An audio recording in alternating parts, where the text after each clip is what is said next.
Hi guys, and welcome to another episode of Kabir Considers. In this video, we're going to react to 10 US cities that are going to go downhill big time in 2025.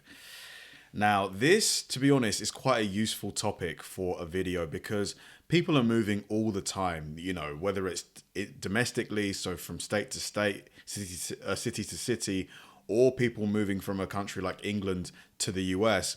So I think it's good to know where, based on current, unemployment rates, maybe the schools, like attainment levels, crime, that's a big one as well. Like, just to know cities that you can kind of tick off the list, because unless you've been to every single city in the country, you're kind of relying on quite little information based on where to move to. Major U.S. cities that are going downhill and will continue to do so in 2025. Welcome back, everyone. Thanks for clicking on the video. I really appreciate it. Every year or two, we do this series about places that are going downhill. And by the way, guys, if you disagree with anything that Brit says, let me know, because obviously it's quite subjective.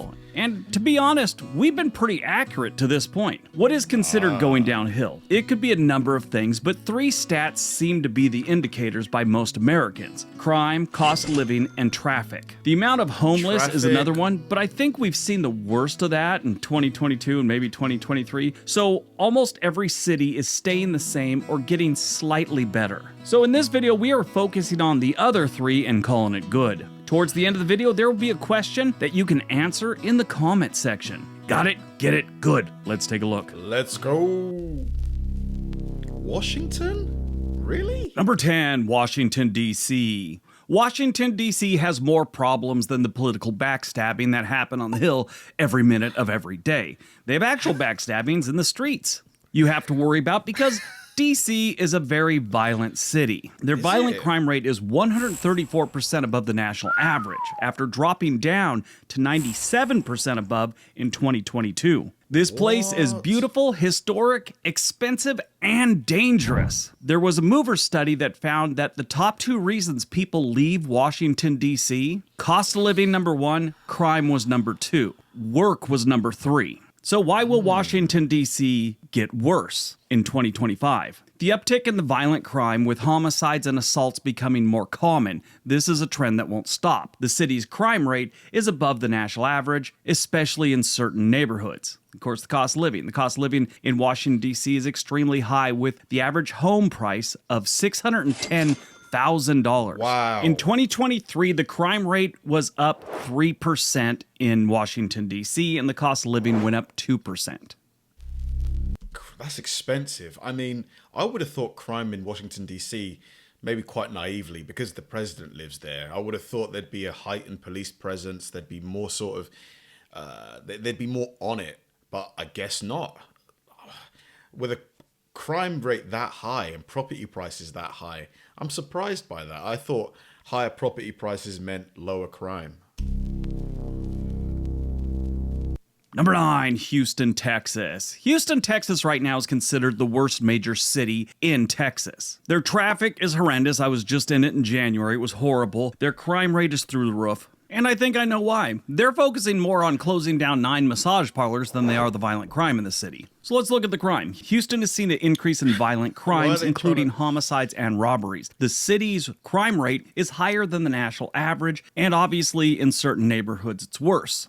The cost of living isn't that expensive in Houston. That sound effect. Houston, at least for a major city. You compare it to Los Angeles, San Francisco, New York, Boston, other major cities, this one is not bad. The average home price is about $271,000. Wow, traffic so is another killer. So crime and traffic are the big ones that are chasing people out of Houston and will bring them down next year. Traffic congestion in Houston is severe, with residents often spending over 50 minutes commuting each day. The city's sprawling layout and limited public transportation options contribute to long drive times. Is 50 minutes that bad?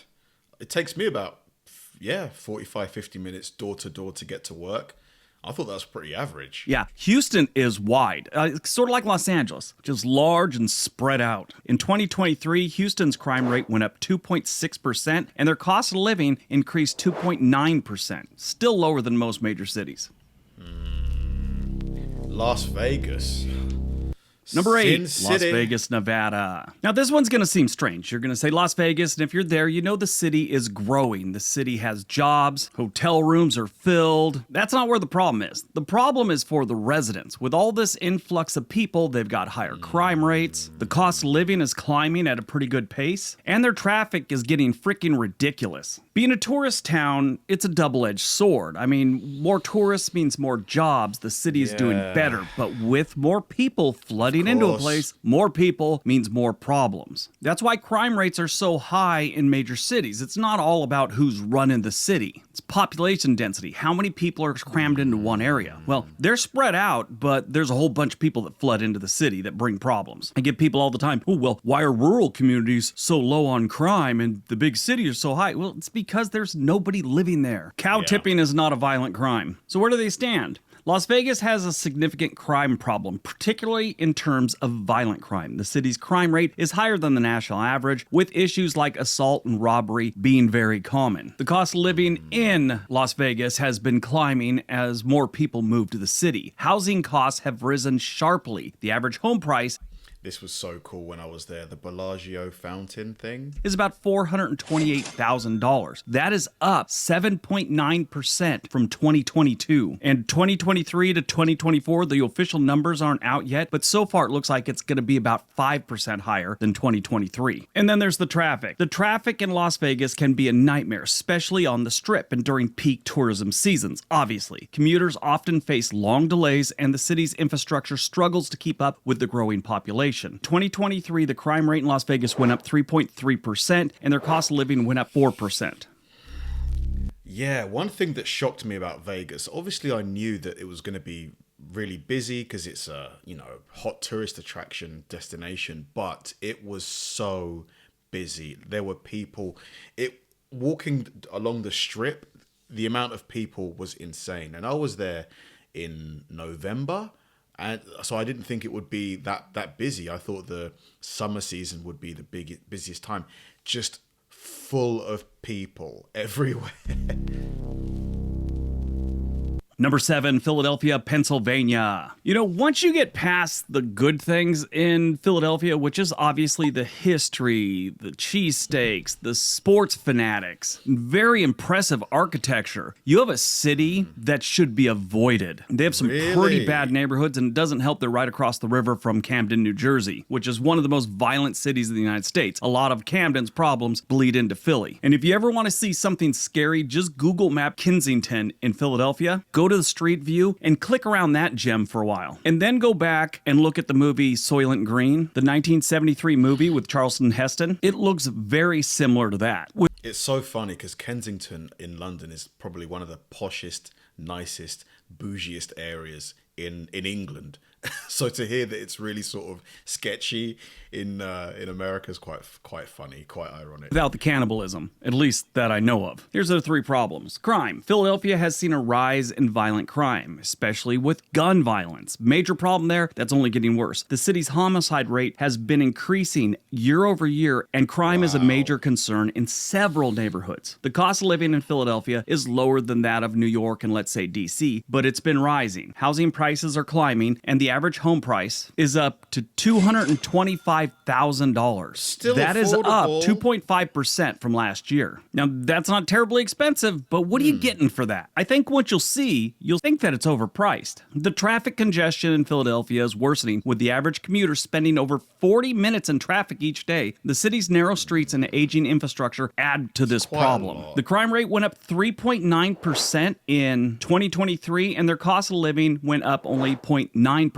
This will continue to be a trend in 2025.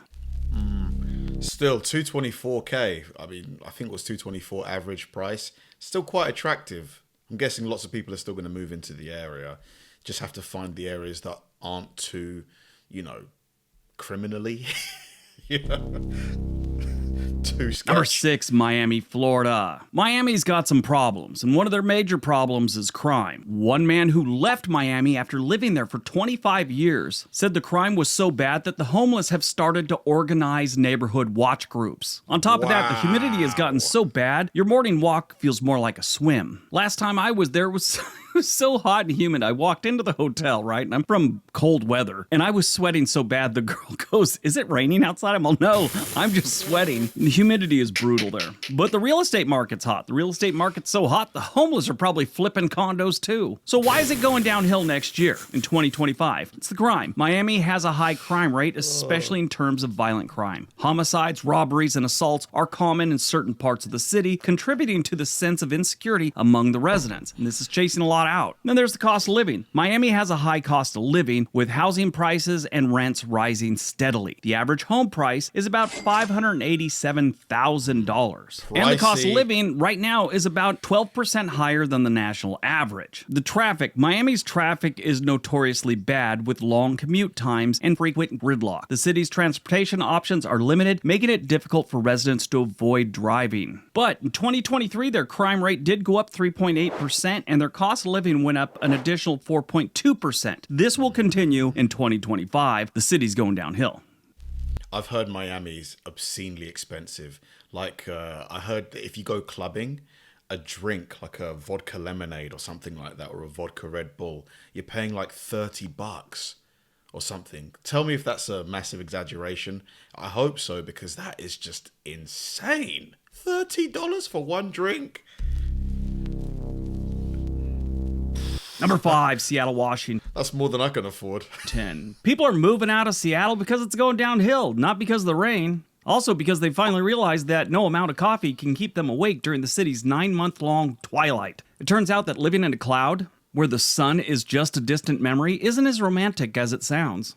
Let's not forget the rent. Rumor has it they'll now take your Tesla for your security in first month. Seattle's one of those cities that their homeless situation has kind of flatlined. It's really not getting worse. It's not really getting better. Maybe a slight difference. But with that brings all kinds of crime problems and everything else like that. And that's why it's going downhill. Seattle has seen a rise in property crime, including burglaries and car thefts, as well as an increase in violent crimes in certain areas. The city's homeless problem has contributed to that crime rate. Now, the cost of living in Seattle is ridiculous. It's among the highest in the country. The average home value is about $869,000. Wow. And rent for a one-bedroom apartment averages around $2,500 a month. Every expense from That is wild. Almost $1 million average price. I mean, who could have... I mean, if you're not making six figures, how are you affording to live in Seattle? Like, if you're not making at least sort of like 150K... Groceries to utilities are also more expensive than the national average. And then there's the traffic. Seattle's traffic is notoriously bad, with long commutes and frequent congestion. The city's infrastructure has struggled to keep up with the rapid population growth, leading to gridlock during peak hours. Now, they've made some great strides in that, but it's still not enough. If the population growth slows and they add a couple more projects over the next 5 years, their traffic might get a little better. Like I said, the average home value here is about $869,000, so it is expensive. Wild. Their crime went up 3% in 2023, and their cost of living went up an additional 4.4%. 860, gosh. Number 4, New York City. New York is a place where even the pigeons are considering moving to the suburbs, and the subway has become a real-life escape room experience, except no one ever escapes on time. Between dodging delivery bikes on the sidewalk and avoiding mysterious street puddles, it's clear that the city's charm is starting to feel more like an endurance test. New York has been growing some problems for over 40 years. Ever since the city hit rock bottom in the 1970s and 80s, the cost of living has climbed faster than all but 3 cities in the country. And that's why they're going downhill. One of the biggest problems is their crime. New York has seen a fluctuation in crime rate, with an increase in certain types of crime such as assaults and robberies, while overall crime is a tad lower than it was at its peak in the late 80s, early 90s. That is such a cool shot with the fog covering the top of these like skyscrapers.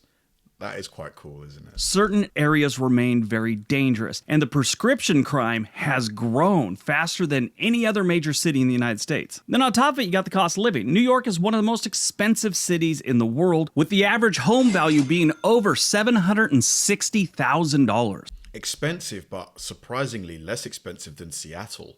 I would have thought New York City for sure would be more expensive than Seattle. Their rent averaging over $3,000 a month for a one-bedroom. Everyday costs from groceries to transportation are also significantly higher than the national average. Now, the traffic, again, is legendary. With long commute times and constant congestion, public transportation is extensive, but it's overcrowded and often delayed, adding to the city's transportation woes. In 2023, their crime rate went up another 2.1%, and their cost of living rose 5%. 1 year alone. Wow, man. Cool place, though. Number 3, Chicago, Illinois. Chicago has got a whole bunch of problems, and most of it's the south side of Chicago. If they could just fence that area off, it'd be a really nice place to stay. Now, I've been there a few times over the last handful of years. I think 4 times in the last 3 years. Chicago is a beautiful city as long as you stay on the north end and the loop. It's just the problems in the south and a couple neighborhoods on the west are kind of bleeding into the other ones. So it's kind of dragging down the whole city more than it did before. And why is it going downhill? Crime's number one, top of that list. Chicago has one of the highest violent crime rates in the country, with frequent shootings, homicides, and assaults. The city's south and west side are affected by their crime rate, making it a major concern for the residents. Now, their cost of living is pretty high, too. The cost of living in Chicago is lower than, like, New York and San Francisco, but it's still high. Housing prices are on the rise, with the average home value being over $300,000. Rents are also climbing in Chicago as well. I mean, this might be a dumb question, but if property prices continue to outpace salary growth, how are people going to afford to live? Because we're obviously seeing property prices pretty much go up every single year, but people's salaries aren't rising at the same rate. Eventually, you're going to have a situation where people literally cannot afford to live near their jobs. Because is this sustainable? It's not as expensive as some of the other major cities in the country, but it's in the Midwest, and it just it's supposed to be cheaper. It is a little bit, but that's too expensive for the Midwest. And then there's the traffic. Chicago's traffic is notoriously bad, with long commute times and tons of congestion. The city's aging infrastructure and ongoing construction projects add to the frustration of getting around. They have a train system, but I've been on it. It's a little packed. The crime rate in Chicago was up 5% in 2023, and their cost of living jumped 4.2%. Didn't they used to call Chicago Chirac? Number 2, Portland, Oregon. Yep, my hometown. Current hometown, I should say. Yeah, we're still not doing great, even though we're sort of cleaning up the homeless situation. Now, I'm not saying the homeless situation is fixed or anywhere near fixed. They're making progress. That's all I'll say. Portland's biggest problems right now is the cost of living, the cost of housing, and their crime. It's insane.